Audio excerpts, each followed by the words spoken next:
우리나라 바이오가 드디어 변방에서 중심 역할을 하는 내년은 아마 분위기가 정말 좋을 걸로 생각합니다. 오랜만에 오셨습니다. 네, ecorporation.jp 염종순 대표님 어서 오십시오. 예, 안녕하세요.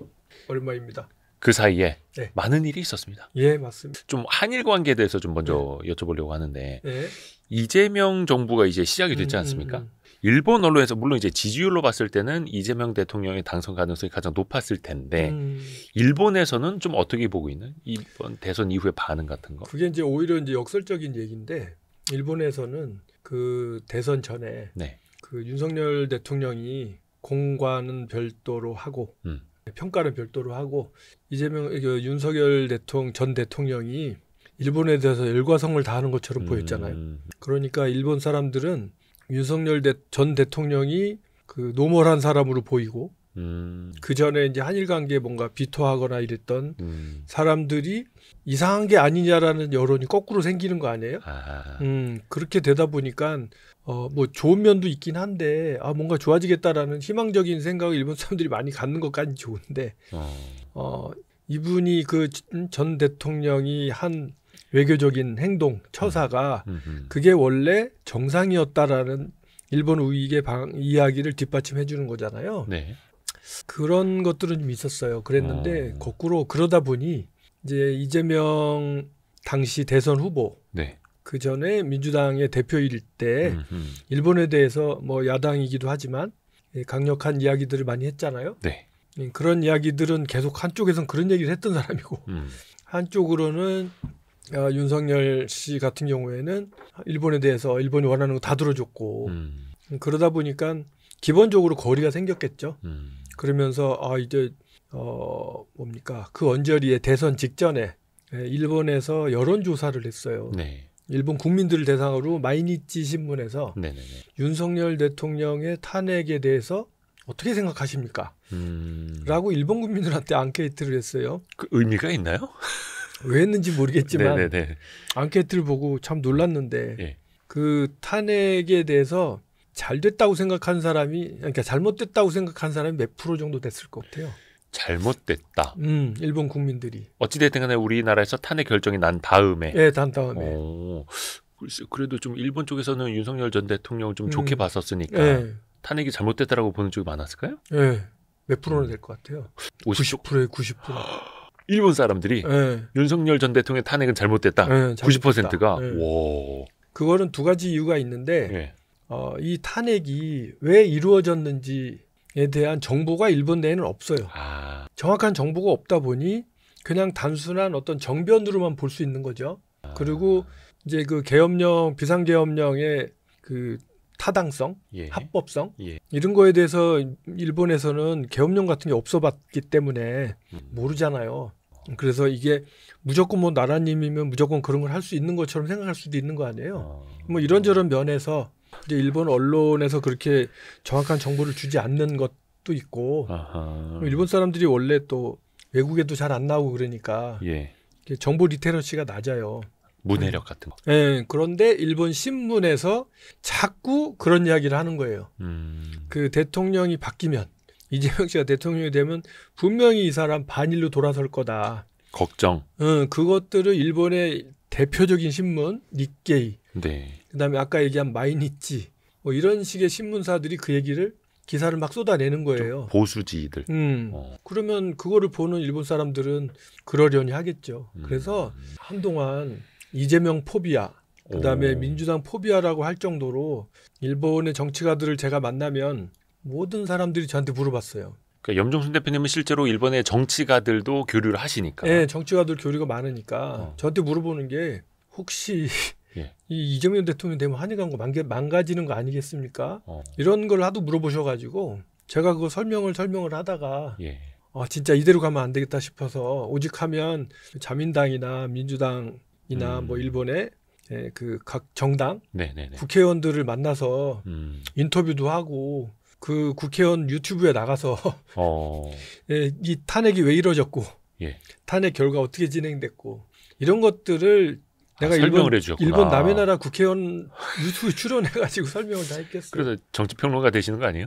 아니 그건 아니고 완전 바로 잡아야 IT 될 거 전문가십니다. 아니에요. IT 전문가. 그리고 한일 음. 문화 전문가십니다. 바로 잡아야 되니까. 근데 그거를 설명을 하면서 왜 탄핵이 이루어졌고, 그러니까 이분이 어떻게 하다가 대통령이 됐고, 왜 탄핵이 이루어졌고, 그 다음에 왜 파면까지 이루어졌는지에 대한 전 과정을 설명을 하면서 그 상대방 국회의원은 못 믿겠다라는 거예요. 뭐를 못 믿어요? 그 이제껏 그 이루어졌던 그 스토리들을. 믿을 수 없을 정도다. 예. 근데 제가 생각해도 얘기하면서도 예. 이걸 믿어줄까? 갑자기 밤에 비상계엄을 선포하고. 예를 들면 이런 거죠. 대선에 나온 후보가 예. 그 손바닥에다가 인구망자를 써가지고 그죠?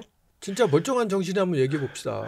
대선 후보가 이 손바닥에 인구망자 써가지고 예. 그거 텔레비에 출연해서 카메라에 그 손바닥을 찍히고. 막 보여준다든지 그다음에 뭐 저 천공이라는 사람이라든지 뭐 그런 여러 가지 것들이 있잖아요. 네네네. 우리가 많이 들은 네. 그런 얘기들이 한국 사람은 한숨은 실망정 예. 뭐 그렇구나라고 생각하겠지만 일본 사람들이 봤을 때는 안 믿어지는 얘기예요. 그거는. 그러니까 우리에서는 또 의아했던 사람도 있고 그 보고 네. 지지했던 사람도 있고 좀 나뉘기는 하고 저희가 중요한 거는 뭐 정치적으로 뭐가 옳다 그르다 이야기하려는 건 아닙니다. 오해는 마시기 바랍니다. 저도 일본 사람들의 얘기가, 반응을 그런 이제 우리가 얘기가 배우자는 아니라 거고.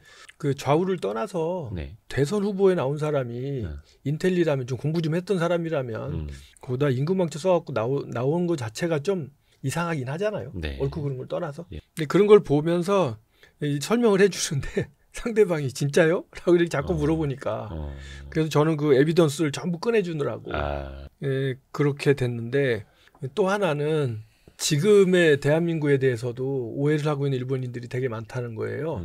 얼마 전에 그 일본의 요코하마라고 있잖아요.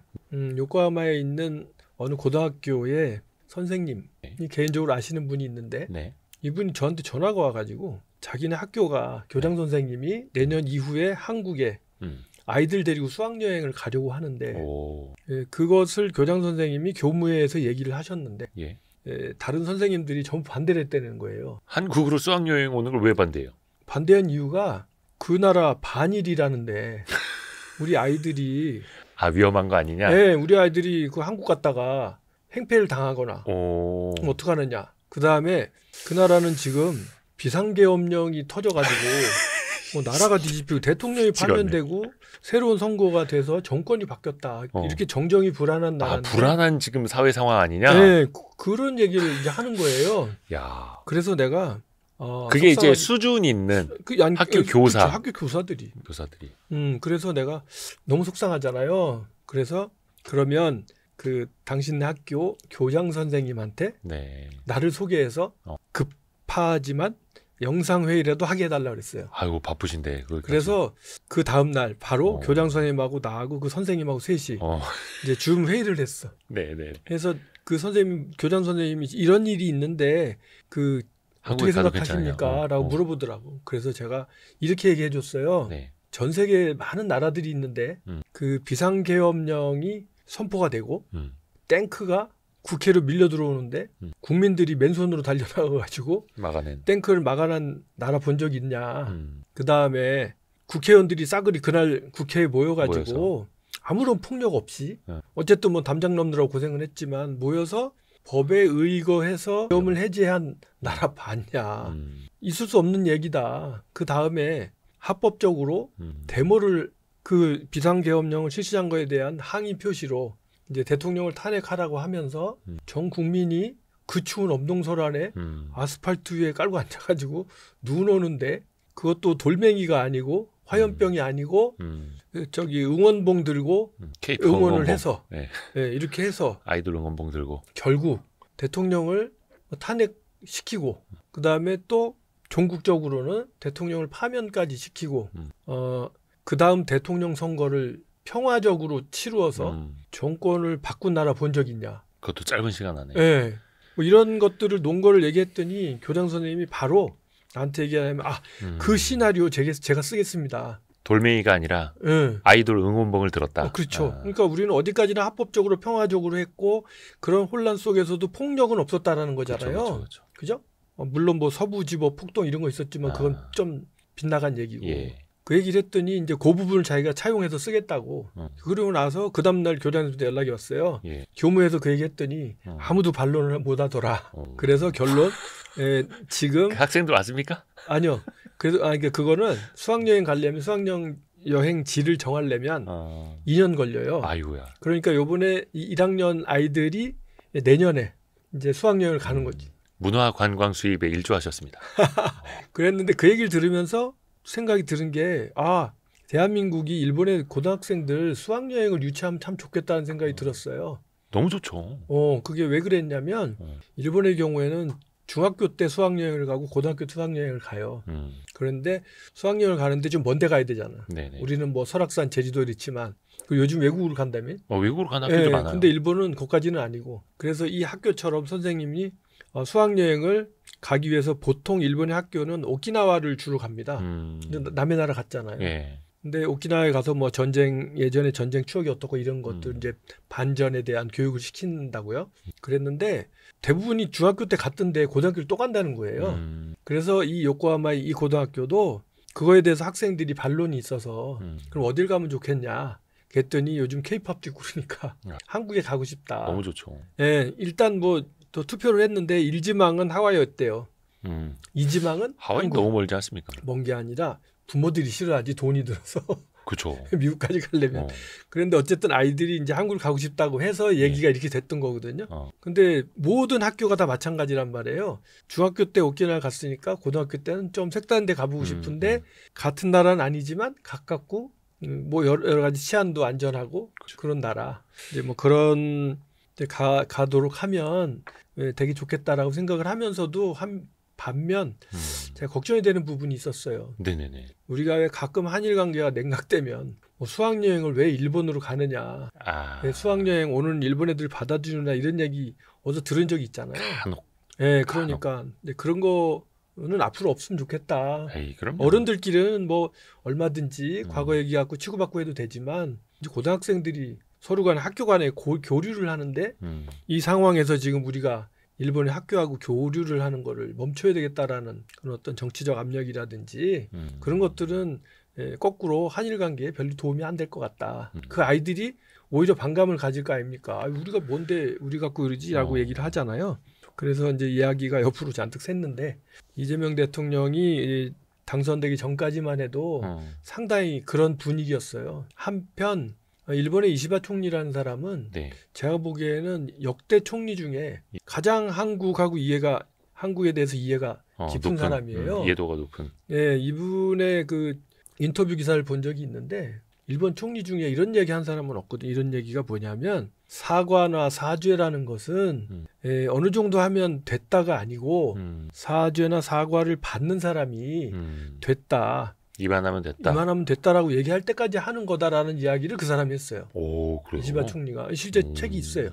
그러니까 그 정도의 생각을 갖고 있는 사람이기 때문에 제가 보기에는 우리가 희망하는 쪽에 좀 우리 쪽에서 희망에 가까운 어떤 한일 간의 화해 협력이 될 수 있지 않을까라는 옅은 희망을 이제 갖게 되는데 그 사람이었기 때문에 이재명 대통령의 화답을 기다렸을 거예요. 네네. 그랬는데 그때 제일 먼저 일본에서 이벤트가 터진 게 이재명 대통령 후보가 제외 국민들과 그 줌으로 회의를 하는 게 있었어요. 거기에 이제 일본 대표도 참가를 했을 거 아니에요. 예. 근데 참가해갖고 얘기를 하는데 이재명 대통령이 나는 일본 사람들이 생각하는 것처럼 일본에 대해서 적대적이지 않다. 그 이야기할 건 해야 되겠지만 이웃에 사는 나라로서 서로 간에 교류하고 협력할 건 해야 될 거 아니냐 이런 식의 우호적인 이야기를 했어요. 했죠. 그거를 얼마나 그게 반가웠는지 그걸 그 다음날 일본의 뉴스에도 전부 막 끌어다 쓴 거예요. 그러면서 이재명 대통령이 의외로 좋을지도 모른다. 약간 이제 걱정했던 여론이 기대로 바뀌는 거꾸로. 거예요. 그러면서 그때 당시에 일본 신문에 이제 아주 작은 글자로 이재명 대통령은 실리주의자라는 그래서 외교도 실리주의를 할 것이다. 반일 뭐 이런 게 아니라 한국에 도움이 되면 잘하지 않을까라는 이야기가 있었는데 그래도 반일이라는 이미지가 셌었거든요. 근데 그 건 때문에 바로 반전돼 갖고 이 사람이 실제 실리주의자인가 보다. 그래서 일본하고 협력할 게 많이 있다라고 생각하는 것 같다. 그러면서 희망이 높아지기 시작해요. 그러고 난 뒤에 왜 이시바 총리하고 이재명 대통령이 만나 또 얘기한 것도 있잖아요. 그래서 그런 것들이 계속 쌓여가면서 그 뒤에도 이재명 대통령이 기자회견 같은 거 하면서 일본에 대해서 그 낸 메시지 같은 것들이 대부분이 다 일본 사람이 보기에는 호의적인 얘기예요. 그래서 지금은 상당히 기대를 하고 있고 최소한 현상 유지는 해주겠다. 그런 생각을 해요. 그런데 이제 저 개인적으로도 네. 사실은 잘 될 것 같은 느낌이 들어요. 한일 관계가. 왜 그러냐면 우리가 한일 관계에서 맨날 문제가 되는 게 어느 시점에 터지냐면 일본 측에서 네. 지금도 뭐 저 그 뭡니까 하시마 탄광건 때문에 그죠 나가사키에 하시마 탄광에 대해서 역사를 실느니 안 실느니 뭐 이런 것 때문에 지금 살짝 신문에 보니까 마찰이 있더라고요. 군함도요. 네, 군함도. 군함도가 이제 하시마 탄광이거든요. 이제 그런 문제라든지 아니면 독도 문제라든지 위안부 문제, 징용국 문제 이런 것들 때문에 이벤트가 반드시 생기잖아요. 네. 일본이 일본 방위성이 방위백서에 뭐 독도를 실었느니 이런 이벤트별로 한 번씩 이제 어긋나죠. 어긋날 거란 말이에요. 그런데 제가 보기에는 그 요번에 윤석열 대통령이 그 위안부 문제라든지 징용국 문제에 대해서 뚜껑을 확 덮어버린 거 아닙니까 지금? 뚜껑을 확 덮었기 때문에 외교적으로도 우리가 쓸 수 있는 카드가 별로 없어졌잖아요. 그런데 보통 보면 이제 이렇게 민주당이 정권을 잡거나 그러면 민주당 보고 나서서 이 문제 해결하라고 국민들이 기대를 하고 응원하잖아요. 다시 들어엎으라고.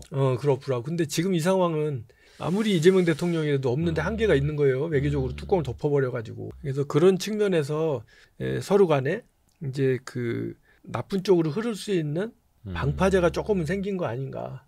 그래서 이런 부분들을 서로 양국 정부가 만나서 제 생각에는 여전히 그 군함도 문제라든지 나머지 이런 문제들이 있는데 정성적으로 풀어야 될 거는 뭐 법적으로 문제는 뭐 정부 간에 어떻게 되는지 모르겠지만 양국 정부가 정성적으로 풀어야 될 문제는 풀어야 되지 않겠느냐라는 그런 외교적 협상이나 이런 것들이 가능하지 않을까라는 생각이 들어요.